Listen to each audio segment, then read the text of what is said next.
Hi boys and girls, it's Mrs. Hubner. I'm going to be reading the next part of Because of the Rabbit. So we're on page 122. A bonded pair of rabbits that spends too much time apart will unbond. And the varsity team is almost all juniors and seniors, so it's unbelievable that I made it, Owen said that night at supper. Coach says I won't start, but that's okay. Just being on the team will be enough. Enough to make you busy every afternoon.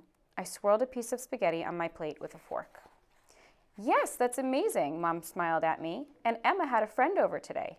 Hey, that's great, Owen said. The happy way he said it annoyed me, like now all of my problems were over. And I knew he knew better. Jack was the only one who could come, I said flatly. When you're done, can you take a photo of me kayaking with your phone? I need it for school. Do we actually have to go out on the water? Could you just be sitting in your kayak? Owen asked. I have some homework. No, that would look ridiculous. No one would want to go kayaking with me on the grass. I looked down at my plate. Please, we don't have to go far. Okay, as soon as he finished supper, Owen got the paddles and I got the life jackets. When you're the warden's kids, you always have to follow the rules. It's not that I ever wanted to get in trouble, but I knew there'd be extra disappointment if I did. Looking out across the lake, I saw we had it almost to ourselves, with just one canoe gliding along the far shore. Most of the summer people had already gone home, so closing up their camps and pulling their docks out of the water. It was so quiet that I could hear a woodpecker drumming on a tree across the lake. I threw my flip-flops onto the bottom of the kayak. Holding my paddle across the front, I climbed in. Take my phone while I push you off, Owen said. I tucked his phone into my pocket. I love that moment when Owen gives me a shove out past the drop-off and suddenly it's just water under my kayak. I think it must be close to what a bird feels when it lifts off and flies. A quick burst and then you leave the ground behind you. It's a free feeling with nothing holding you back. Where do you want to take the photo? Owen asked, paddling up beside me. I want Eagle Island behind me. On maps, it has a different name, but Owen and I named it for the big eagle's nest in a tall pine tree at the tip. When the eagles were nesting or had eaglets, we weren't allowed on the island. But the juveniles had flown off weeks ago. We still saw them in the treetops around the lake from time to time, but they were on their own now. Kayaking to Eagle Island would take a little time too, time that I didn't have to share Owen with anyone. The lake was almost flat, just a breeze wrinkling the surface. As I paddled, I cut a path through the ripples. A little kingfisher cackled at us, flying low over the waves. He landed on a dead branch that stretched over the water. As we caught up to him, he flew off again, complaining. Owen was digging his paddle so hard that my arms were getting sore trying to keep up with him. The breeze kept blowing my hair across my nose, and it itched every time. I finally gave up and let him get ahead. I took his phone from my pocket and shot a photo of him kayaking away from me. Approaching the island, I looked at the empty nest, a big mess of sticks waiting for next year. When the eagles nested again in late winter, the lake would probably still be a huge field of ice. It's hard to imagine winter in other seasons, but it's a different world out here. Light reflects on the ice, and the wind blows strong because there's nothing on the lake to slow it down. It roars against my bedroom windows and whispers through the tiny spaces around the back door. The wind also sweeps the ice clean, so clear and smooth that ice skates fly over it. Owen and I barely went skating at all last year. I missed shouting and hearing our voices echo in the middle. I missed how Mom would put the outside light on to tell us when it was time to come back. If we were skating way out in the middle, the light was small, a tiny dot of yellow in the darkening air. Maybe Owen and I'd go skating this winter. Soccer would be over by then. Or maybe he'd sign up for something else at school that he'd do without me. But at least now I had Lappy at home to keep me from feeling lonely. If things didn't get better at school, I wondered how long Mom would make me wait before I could go back to homeschooling. Surely before winter came. I didn't like to quit anything, but sometimes things just don't work out, and it's better to admit it and try something else. I imagined Miss Martell spinning her finger. Move on. Okay, give me my phone, Owen said. Then paddle ahead so the island will be in the background. As he shot the photos, I smiled, trying to look fun and outdoorsy. I'll email those to you, Owen said. I thought he'd start for home, but he kayaked past me to the island. As I beached my kayak next to his, Owen picked up a small rock and threw it. Beat that.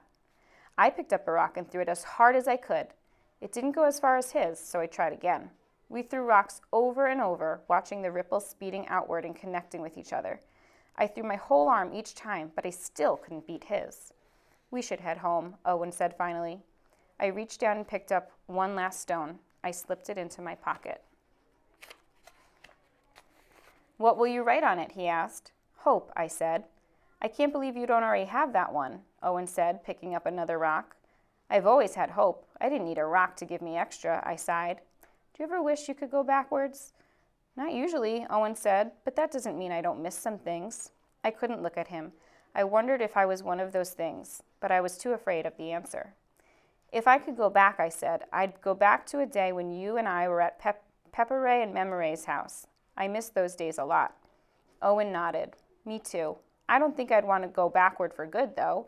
I'd miss some now things. But you wouldn't know about the now things because they wouldn't have happened yet, I said. Owen looked at me. Is school really going so terribly that you want to go backward? I lifted one shoulder.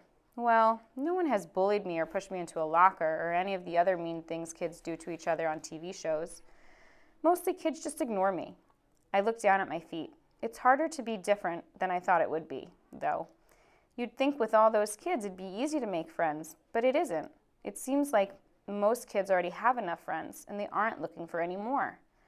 It may look that way, Owen said, but everyone wants friends. Remember that, okay? Okay, I said, though it didn't seem true. I do have a plan that might help.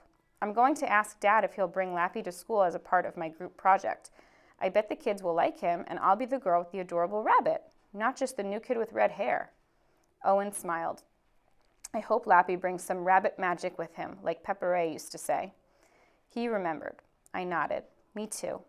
Pepper Ray would have a story about Monsieur Lapin going to school, Owen said. Monsieur Lapin would sneak into the cafeteria and raid the salad bar.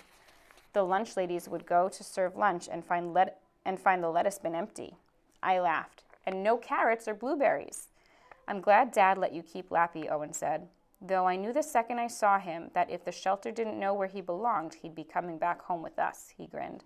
It's hard to say no when you really want something, Em. Dad didn't stand a chance. I grinned back.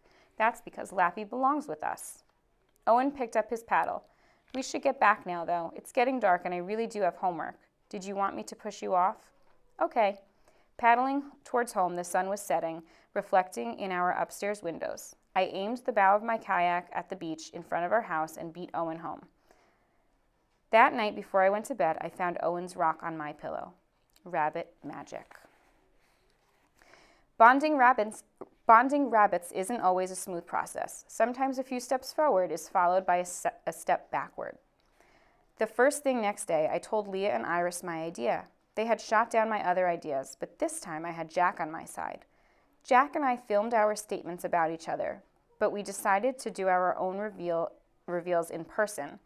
It'll be more interesting for the audience. I don't like to talk in front of the class, Iris said, unpacking her backpack. I put my hands on my hips, ready to argue, but Leah said, I like Emma's idea. She's right. That'll be more interesting, and if we're holding something for the reveals, it's not as hard as just standing there. Iris shook her head. Let's just take a vote, Jack said. The vote was 3-1 to do the reveals in person. Iris didn't look happy, but I didn't worry about it too much. We had done everything her way up until then. Jack and I changed some of our statements, too. The frogs were a homeschool experiment, Jack added. My smile froze. I was homeschooled, I blurted out, hoping Leah and Iris didn't hear exactly what he'd said. My new truths are that I climbed Mount Katahdin, and I like kayaking. With Owen, Jack said, though he's busy now. Homeschooled? Do you mean you've never been to school? Iris asked.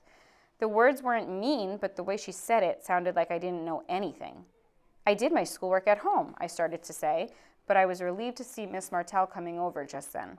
Jack came to my house yesterday, I told her quickly, to put distance between me and the homeschool subject. He met my rabbit. I touched him, Jack said, only his back. Miss Martell's eyebrows went up. You did, Jack? That's great. How did the rabbit feel? Happy, Jack replied. Miss Martell opened her mouth like maybe she was expecting him to say soft, but then she smiled and said, How did you feel? Scared, Jack said. And you touched him anyway? Miss Martell asked. Good for you, Jack. I think it's cool that you were homeschooled, Leah said to me. She does? I smiled. Thanks. Do you want to sit with us at lunch today? Leah asked. Nora has book club, so there's an empty spot at our table. Jack looked at me. You won't get away this time. Monsieur Lapin, he said in his Elmer Fudd voice. You wascally... Please stop talking, Jack. It makes you stand out and not in a good way. Sure, I'd like that, I said loudly. I was in over my head. Jack and I had fun when it was just us, but it was harder to be his friend in a group. While homeschooling, I mostly saw friends one or two at a time, so I could always adapt and meet them in the middle between us. Here, that middle seemed to be constantly changing, and sometimes disappeared altogether. And I'd never tried to be friends with kids who weren't friends with each other before. Leah rolled her eyes sympathetically at me. Right there, I knew I had to choose. I liked Jack, and I wanted to be friends with him. But I really wanted to be friends with some girls, too. And this was my first real chance. I rolled my eyes, too. And that is the end of my part. Thanks for reading with me, boys and girls. Have a good night.